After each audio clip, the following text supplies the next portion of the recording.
year. Our passage this morning is a story some of you have heard, some of you have not. It's an Old Testament story, so it's kind of in a narrative-y tale, so hear it with fresh ears this morning. This is from the first book of Kings in chapter 18. So Ahab sent all the Israelites and assembled the prophets at Mount Carmel. Elijah then came near to all the people and said, "How long will you go limping with two different opinions? If the Lord is God, follow him. But if Baal, then follow him." The people did not answer him a word. Then Elijah said to all the people, "Come closer to me." And the people came closer to him.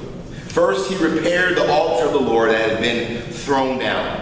Elijah took 12 stones according to the number of tribes of the sons of Jacob, to whom the word of the Lord came, saying, "Israel shall be your name." With the stones he built an altar in the name of the Lord. Then he made a trench around the altar, large enough to contain 2 measures of seed. Next he put the wood in order, cut the bull in pieces, and laid it on the wood. He said, "Fill 4 jars with water and pour it on the burnt offering and the wood." Then he said, "Do it a second time," and they did it a second time. Again he said, "Do it a third time," and they did it a third time. So the water ran all around the altar and filled the trench also with water. At the time of the offering of the oblation, the prophet Elijah came near and said, "O Lord, God of Abraham, Isaac, and Israel, let it be known this day that you are God in Israel, and that I am your servant, and that I have done all these things at your bidding. Answer me, O Lord, answer me, so that this people may know that you, O Lord, are God, and that you have turned their hearts back." Then the fire of the Lord fell and consumed the burnt offering, the wood, the stones, and the dust, and even licked up the water that was in the trench. When all the people saw it, they fell on their face and said, "The Lord indeed is God. The Lord indeed is God." This is the word of the Lord. Thanks be to God.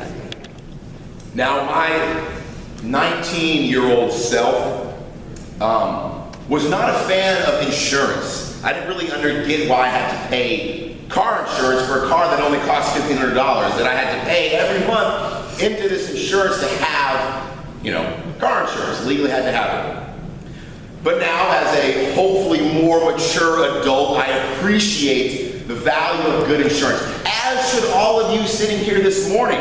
As many of you know, during the nastiness of the polar vortex, 2 winters ago, 1 winter ago, 2 winters ago, a pipe busted at some point in the middle of the night, and when Nita and I showed up here at 9 a.m., water was pouring out of the ceiling over here by the elevator. And since we paid insurance and aren't 20-year-olds, we got our stuff covered. We only had to pay like $2,500, and they redid all the stuff that the water damage did.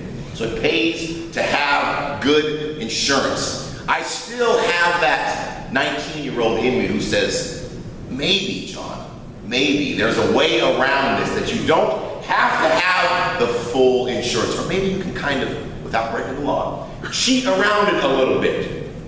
So a couple years ago, I bought a pair of sunglasses, and they were prescription, full polarized, awesome Ray-Ban sunglasses. Super excited about these sunglasses. And I'm sitting there in the LensCrafters making the transaction. The woman's fitting them onto my face, making sure they fit right. And she's telling me, "Well, if you get this extra extended warranty for $30, if anything happens to your glasses, if you break them, if you sit on them, if you run them over with your car, if you lose them, bring $30 back and you can have a brand new pair of glasses that match your glasses." So I'm curious at this point. And Amy sees my face of curiosity. She's nudging me of, "Don't fall for this, John. Don't give them $30 for this warranty." But I keep going there. I say, "Well, let's say I, purposely break these sunglasses. Would that be okay?" She said, "Oh, no, we tell our customers that that's okay. That's not against the rules. It's not against the law. You won't get in trouble if you should so happen to purposely break your sunglasses." So I say, "All right, I'm in." So I give her the $30 and I walk out to the car, and Amy's like, "Why did you do that, John?" And I pull my phone out and I say, "All right, 2 years from now I'm going to put an alert in my phone that says, 'John, break your sunglasses.'" So a year and 9 months from then, the alert went off to break my sunglasses, and I did, took them in. But I probably learned my lesson because the second pair of sunglasses, I said, all right, I got the same sunglasses, not a different color or anything. So I had to keep them for a while. I got the warranty again. And I'm like, you know what, they're fine, there's no scratches, I will live with the sunglasses. 2 weeks after the 2-year warranty goes up, my dog finds them in my bag, pulls them out, and chews them up to pieces. Not a scratch on the case. Opens the case up with his mouth, pulls the glasses out, and chews them to pieces. So I learned my lesson of trying to cheat the sunglasses. But I still do this. I did this the other day, actually. I'm really familiar with Apple products. Apple has a thing called Apple Music, where if you pay $10, you get to stream and listen to any album that's been created in mankind's history. So a new album came out that I really wanted, and it was exclusively on Apple Music. So I have to get Apple Music. I tried every possible avenue and channel that I can to get this album someplace else. Can't do it, so I got to break down and get Apple Music. But you get a free 3-month trial. So in my phone right now, there's an alert for sometime in July that says, John, cancel your Apple Music subscription, because hopefully I will have found this album by then. This idea of insurance, we all want it. Even if one's made up like an alert's in my phone, we want it for some sense of security, that things are going to be okay, just in case something crazy happens. This morning's passage, if you've heard it for the first time, we've heard it 100 times this morning, you might have heard it with your ears and thought that maybe this is about the Israelites worshiping a false god. And this is the story of Elijah showing them that they should not worship this false god named Baal, but worship the real God, the God of Abraham and Isaac and Israel. But that is not what this story is about. That's a safe interpretation to make of the story, that it's about only worshiping God and not worshiping false gods. But this story is actually about insurance. There's some background to this story that you didn't get from the couple of verses that I read this morning. What's leading up to this is that Israel is in a gigantic drought. I mean, record-setting drought. A couple passages before this, the king named Ahab has said to all the farmers, go and take your livestock somewhere. They just can't be here. Go take it somewhere so they can get grass and water so they don't have to die where they stand. This is a serious drought that's been going on for years, where the people don't know where they can turn to get water. When is rain going to come? Are the rivers ever going to fill back up? So they turn to this god named Baal. Now this time the Israelites are living in the land of Canaan, and the Canaanites worship this god named Baal. And Baal is a thunder god, a god of wind and rain and storms and hurricanes. So if we worship Baal, of course, he's a thunder god. Rains will come if we offer this god bulls and sacrifices. Rain will come because he is a thunder god. So they've been doing this for a while, of saying maybe we should pay attention to Baal because Baal is a thunder god. And we get to this moment where Elijah comes and says, you know what we're going to do? We're going to have a challenge, a competition, not to see whose God can bring water and stop the rain, but just to see whose God is real. So this challenge has been set, and there are 450 prophets of Baal. And Elijah says, here's what we're going to do. We're going to give each of you a bull, full-grown bull, to sacrifice to your God. I'm going to give you all morning, all day, to do whatever it is you need to do, prophets of Baal, to show us that your God is real. So they start early in the morning, and they cut the bull into pieces, and they place it on the altar, and they do their magic dance. They say all their special words, and they sprinkle a special potion over the bull. And it says in Scripture, they're dancing, they're running around, they get so bad they start cutting themselves with their swords because they're begging for this god Baal to show up and prove that their God is real. Hours go by. It's almost 3 o'clock in the afternoon, and nothing has happened. So Elijah takes this time to show that, one, your God's not real, but I'm also going to show you how dumb of an idea this God is. He twists the knife on these prophets a little bit. And he said, where is this God of yours? Is he sleeping? Is he off to the side? And the Hebrew translation of off to the side is relieving himself. So he's saying your God can't even wake up or get off the toilet to come and show this God is real. Of course, your God is not real. So when it comes time for Elijah's test, he rebuilds this altar that had kind of been falling apart because they haven't been using it correctly. And he takes these, methodically takes these 12 stones that symbolize the tribe of Israel and builds the altar back up. Puts the bull on top of the altar, and then he says, those 4 buckets right there, I want you to fill them with water. Mind you, this is in the middle of a drought. Takes the buckets and pours it all over the sacrifice, pours it all over the wood, soaks it. Says, fill those buckets up and do it one more time. Pour all 4 buckets over again. You know what? Do it a 3rd time. 12 times they've soaked this altar to prove that there is no trick. There is no magic spell that's happening to make this fire consume. This has to be an act of God. So then he prays to his God, and God comes in this, some type of lightning form thing and consumes the offering and licks up all the water that had been surrounding the altar. And later we find out the next day that the rains come and the drought is over and alleviated.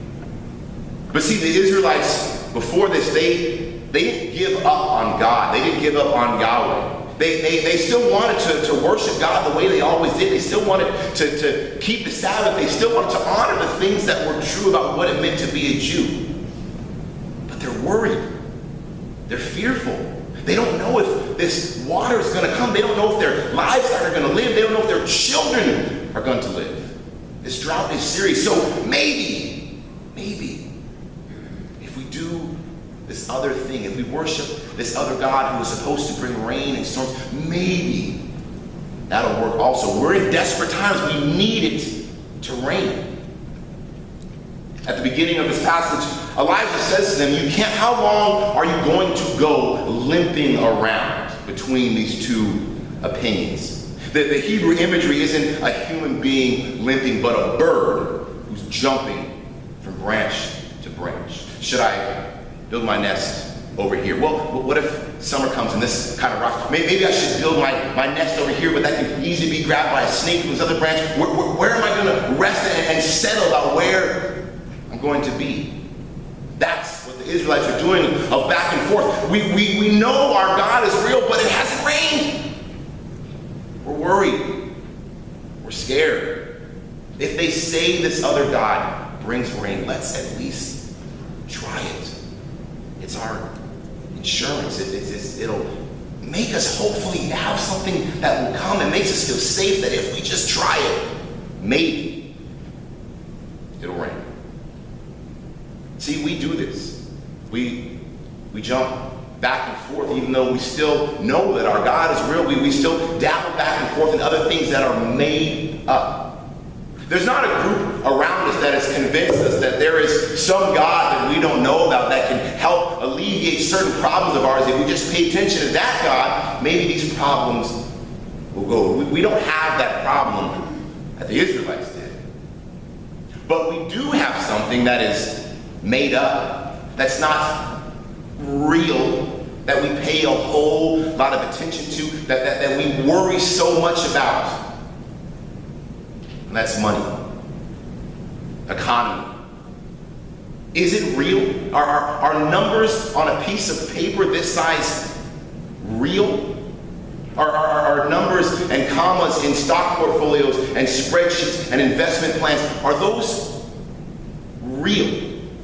Or something that we made up, a system that we as human beings created, and that some of us invest so much of our time, our energy, our passion into to make sure that part of our life works out. And if I get all of these things lined up and I make sure this stuff is right, I'm going to be okay. Which I get, I'm just as guilty of. We all want to make sure that we have food on our tables, we have roofs over our heads, that our children are going to take care of us in our old age, or that we're going to be able to send our kids to college or make sure they can go to a good school. We have to play this game, the economy of money. But if Elijah was here today, he would remind us that that is not real. It's made up. Your God, the God who formed you in your mother's womb, the God who knows your inner heart, that God is where we should lay our trust. In God is where we should put our hope, our fears, our joys, our worries, our doubts, our concerns. That is where we should lay those. Not in a man-made, created system of numbers and commas. But if we have to live in this system, which we all do, we can use it for our advantage. We can use it to make this God more present in our world. It is the language that our world speaks. So if we use it to promote this idea that our God, the God of Abraham, the God of Isaac, the God of all of you, is real. In God, in the creator of the universe, there we put our hope, we put our trust. There we find our insurance policy, because there is the place that is real. So you, like the Israelites, I hope you find reminders. I hope you find stones like Elijah laid down to remind you that your God, the God that you come to worship, is real. That is who God is, not something made up. So find reminders in your lives, like this morning when you come here as one body together to worship and celebrate. Find reminders like next Wednesday when you're having coffee with a friend and discussing what happened at church. Find reminders like Thursday night prayers before you go to bed. Find reminders to let you know that your God is real. And in that God, you can lay everything.